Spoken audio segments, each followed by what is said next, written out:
Jo soc cristal·lògraf i treballo en un camp que de fet és molt estrany per a molta gent i que a més és molt complicat, però alhora ofereix imatges espectaculars i combina tot de tecnologies, combina informàtica, combina física, química i també parts mecàniques en tot un camp que és molt interessant. Llavors hem desenvolupat una xerrada en la qual s'ensenya com és la tecnologia, quins cristalls, com funciona, quines coses es fan, i a més es combina amb una part experimental on agafem mostres reals que tenim en el nostre entorn, com pot ser, per exemple, vainilla, menta, coses que són cristal·lines, i aquestes les fem cristal·litzar in situ directament perquè la gent ho vegi, i inclús els deixem remenar les mostres.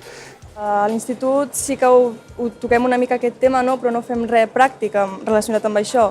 Llavors el fet de poder veure-ho i practicar una mica t'ajuda a entendre el concepte. Penses, és tot més petit, és tot més... Ho veus tot una mica més fàcil i quan entres aquí veus que és tot més complicat i tot té un procés molt llarg. No mai saps com funcionen i com són, no? Potser penses una cosa quan estàs a l'escola o fas les pràctiques al laboratori, llavors aquí és una cosa diferent, no? Tota la gent i totes les màquines, tot més complicat i no t'ho espera. Motivar gent jove veient aquestes coses tan espectaculars perquè s'interessessin per la ciència i poguessin en el futur pensar que és una cosa interessant i que s'animessin a estudiar en aquests camps, que és una cosa que trobo interessant, que la gent es motivi per fer coses com les que fem nosaltres.